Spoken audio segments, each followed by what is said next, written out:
Алдын ала эсептөөлөргө караганда кара үңкүр өрөөнүнө кече түшкөн кар көчкүлөрдүн бирисинин көлөмү 225 000 жана экисиники 900 000 куб метрге барабар. Ушундан улам жаратылыш кырсыгы оордонгон бул жерлерге алгачкылардан болуп келишкен Нарындагы номери 41 жана Кочкор районундагы номери 14 жол тейлөө мекемелеринин адистери түнү бою эмгектеништи. Көчкү түштү дегенде эле келгенбиз. Заправка кылып алып баарыбыз болгон гаматтарыбыз истегендерибиз келгенбиз. Уктай элекпиз, көчөккө эртең менен келген бойдон уктай элекпиз. Улабыз смен менен эле мындай эле алмашып иштеп атабыз ошол. Ал эми жолдун бөгөлүшүнөн сапарларын токтотууга аргасыз болушкандар үчүн Бишкек тарабынан Сары Булак жана Нарын тарабынан Оттук айылдарында тиешелүү шарттар түзүлдү. Аталган калктуу пункттарда мейманканалар болбогондуктан алардын көбү жергиликтүү үйлөргө жайгаштырылды. Бул Оттук айыл боюнча ысык тамак уюшулду. Маал менен берип атабыз. Ысык чайын, ысык нан кылып. Андан сырткары Оттук айылында 89 жаранды алыс каймак казарман коноктор бар экен. Ошолорду 11 үйгө жайгаштырып, ысык тамак жана жаткан үйлөрүн камсыз кылдык.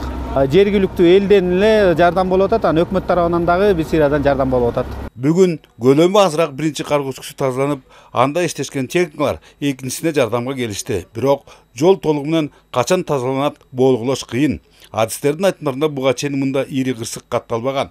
Ушундан уламбы облустагы тиешелүү мекеме ишканалары ага олуттуу маани берүүнүн ордуна аны четтетүүнү учтурда бир катар кем качтарга жол беришкен. Ошондой эле алар тарабынан жалган маалыматтар таратылгандыктан сапарга чыгып алышкандар арбын.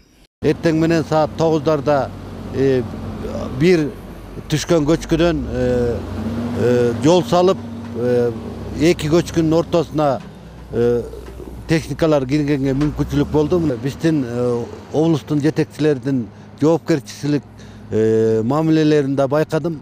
Ушу жол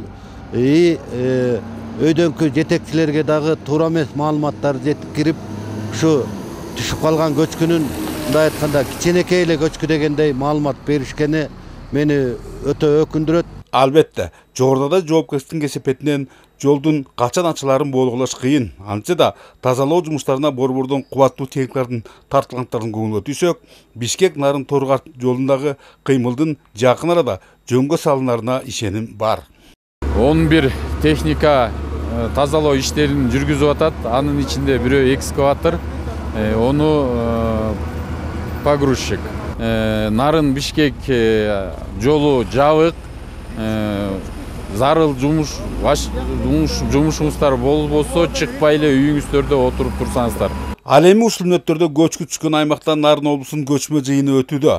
Анда эң абалы тазалоо жумуштарынын ыкчамдаттуу милдеттери коюлуп, буга чейин жай баракаттыкка жана чарбаска жол беришкен жетекчилерге чаралар көрүлдү. Бөлөкбай Шеримбеков, Адилет Алмазбеков, Нурбек Рахманов, ЛТР Нарын району.